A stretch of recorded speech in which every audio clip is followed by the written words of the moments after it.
Raise your hands who all would like to chant the sloka after I finish. Utsahan nischayat dhairyat tattat karma pravartanat sangatyagat sado vritte shadvir bhakti prasidhyati. Once again I'll repeat.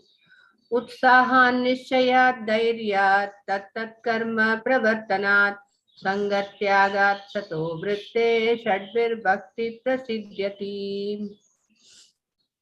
So, Devi Saroja Mataji.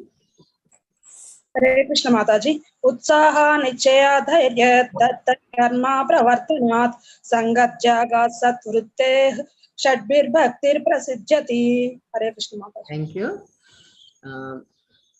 Padmavati Mataji. Hare Krishna Mataji.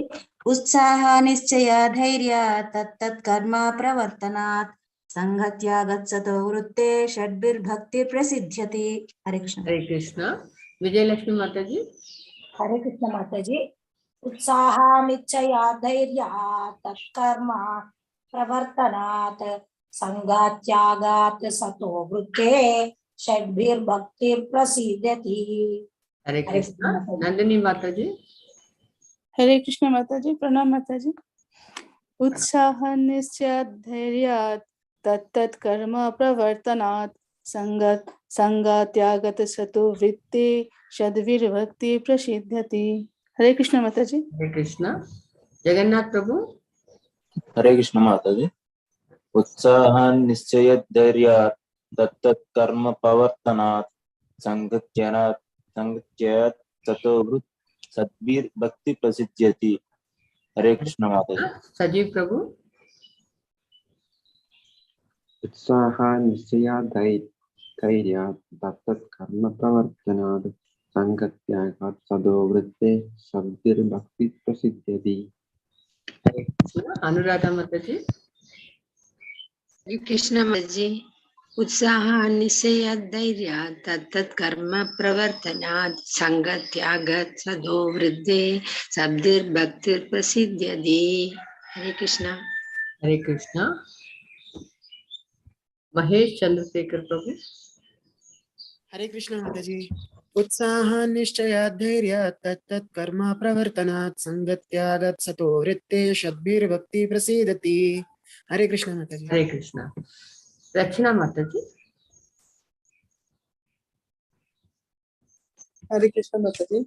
Utsaha nischaya dhairya tattat karma pravartanat sangatyagat sato vritte sabdir bhakti prasidhyati. Hare Krishna Mataji. Hare Krishna. So the translation goes like this. There are 6 principles favorable to the execution of pure devotional service: being enthusiastic, endeavoring with confidence, being patient, acting according to regulative principles such as Shravanam, Kirtanam, Vishnu Smaranam, hearing, chanting, and remembering Krishna, abandoning the association of non-devotees, and following in the footsteps of the previous acharyas. These 6 principles undoubtedly assure the complete success of pure devotional service. So we saw Utsaha and Nischayat in the previous 2 days. And today we will talk about Dhairya. What is Dhairya? Dhairya, Srila Prabhupada in the Bhagavad Gita 10th chapter, he is defining dhairya or patience. Dhairya is also called patience, like this. And when one is fully qualified, yet is humble and gentle. And when one is able to keep his balance both in sorrow and in the ecstasy of joy, he has the opulence called patience, Shama. So, patience means that we have to wait to attain something desired.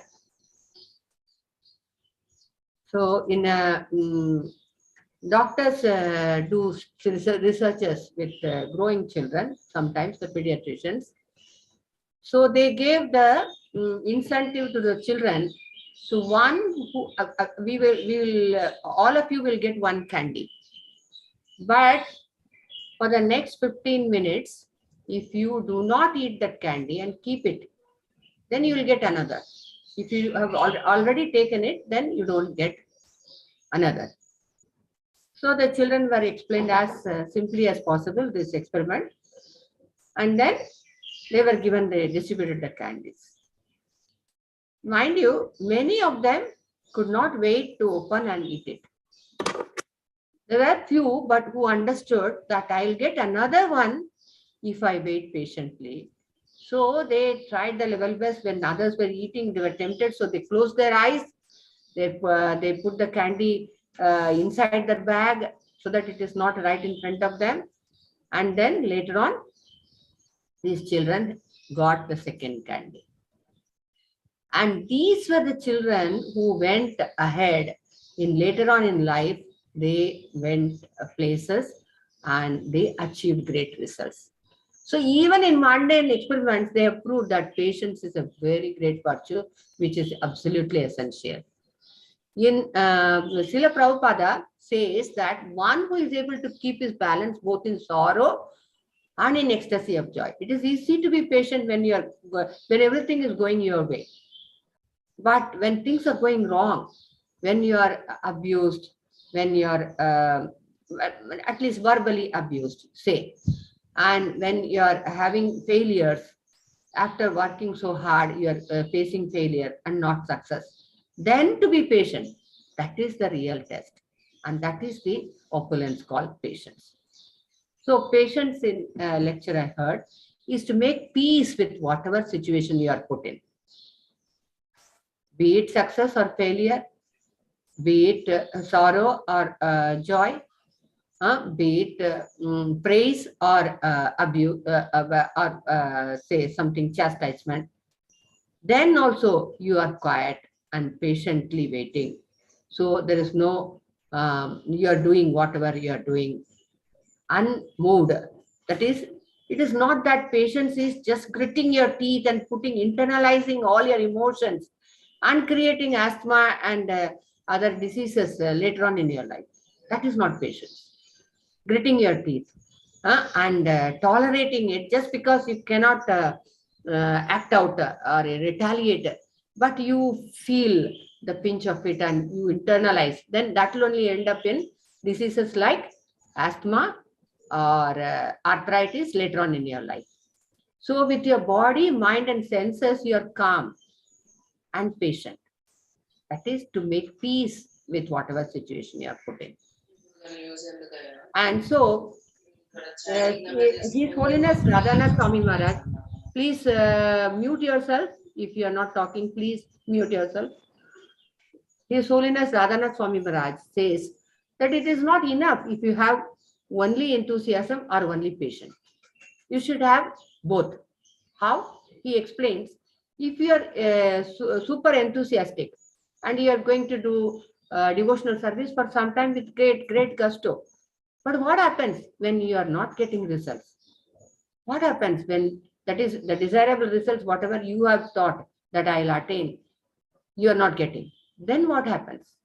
What is the quality that will sustain your enthusiasm? That is patience. If you don't have patience, what will you say? Oh Krishna, I did so much renunciation for you. I gave up tea, coffee, and so much else. And then now what do I get? I don't get anything in return. I will go and enjoy myself.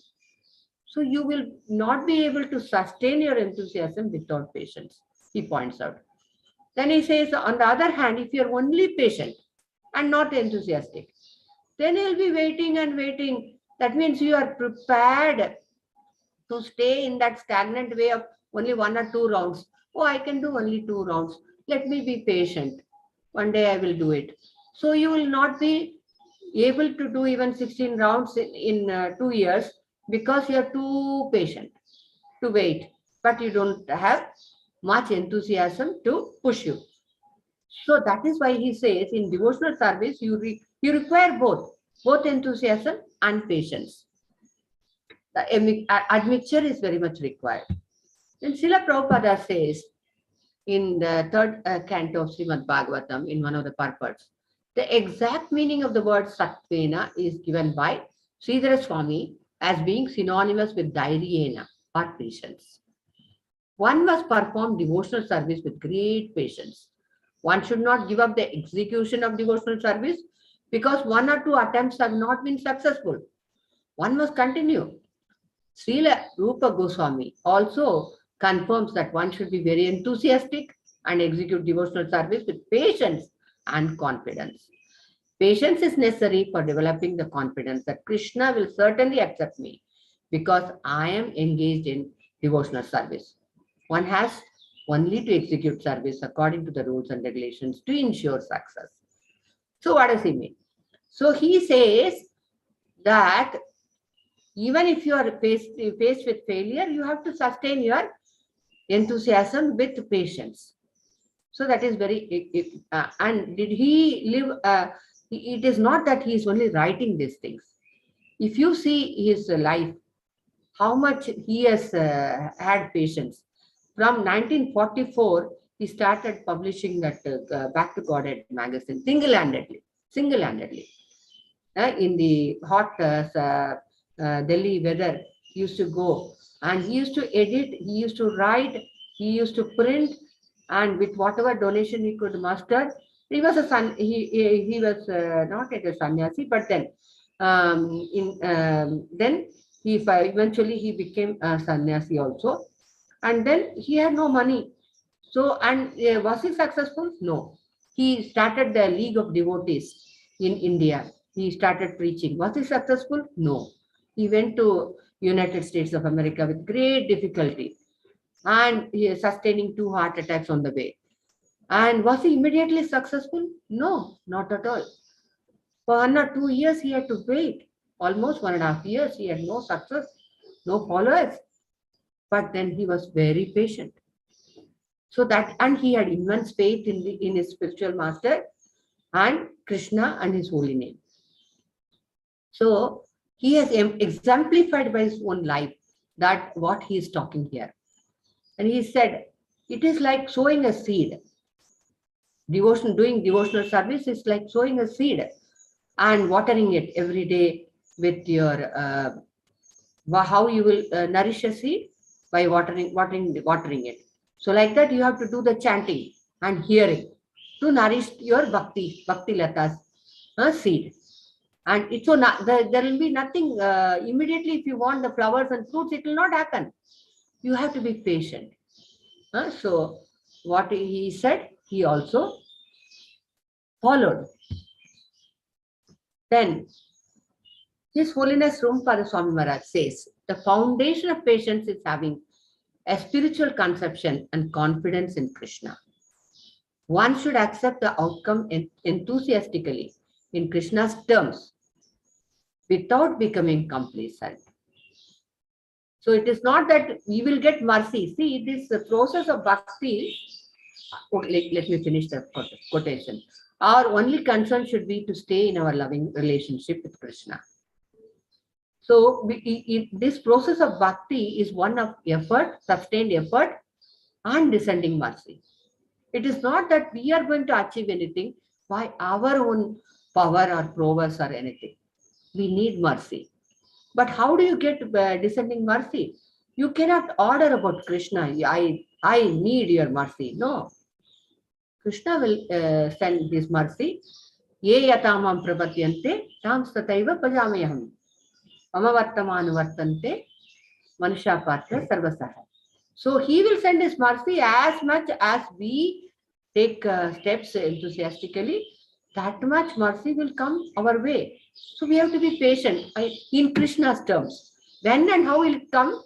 It is Krishna's prerogative. It is not ours. We cannot order about it, not the Supreme Lord. So it will come, but you have to be confident.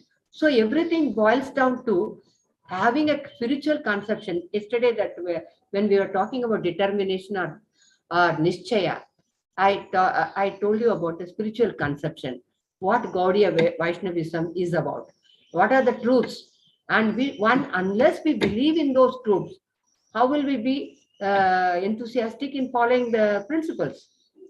So one has to have confidence, one has to have faith.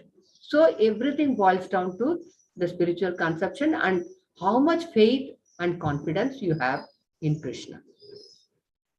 Then coming to the last quotation for today, His Holiness Chandramouli Swami says about Dhairya. A Vaishnava is always humble, tolerant, and patient. Patience is a symptom of surrender and a virtue necessary for self-realization. All things worthy of attaining come in due course of time, along with a proper endeavor. Faith in the Lord and the spiritual master brings about patience, needed to pursue our spiritual goals. So each and every sentence of this is very, very important for us to understand. So it takes patience for you to progress in the path of self-realization. And you should have faith in the Lord as well as the spiritual master. So that will see in the case of Sabari, you all might have heard about Sabari, who was a disciple of Matanga Muni. She was from a Aborigine tribal lady, very exalted devotee. And she did her service to the spiritual master with utmost faith and devotion. And she served him for several years. And Matanga Muni, he wanted to leave his body and go back to Godhead. And he told her, I'll be leaving. And when she was devastated, he said, you take me also. What will I do here without you to serve? He said, no, you wait. Sri Ramachandra has entered the Dandakaranya forest. He will come one day to this ashram. You do him service. Then you can come and serve. You can come back after that. So Sabari was told this right at the beginning of Aranya Kanda. That is when Sri Ramachandra, while going in the Pushpaka Vimana, which came to take him, he said, he has already entered the Dandakaranya forest. That means around 13 years back when Sri Rama entered the Dandakaranya forest, the Sabari was told to wait for him. One day he will come to this very same ashrama and you serve him. From that day onwards, he used to patiently clean all the path and pick up berries from the trees who had only good berries and not bitter ones. So she used to choose the berries and he used to keep everything clean and wait for Ramachandra patiently. Not one day, not 2 days. Waited for 13 odd years. How many of us would have remembered our spiritual master's words and had full faith like her? You just introspect and see. But she had implicit faith. If my spiritual master said that he will come, he will come. So I have to serve him. So every day she used to do it for 12, 13 years.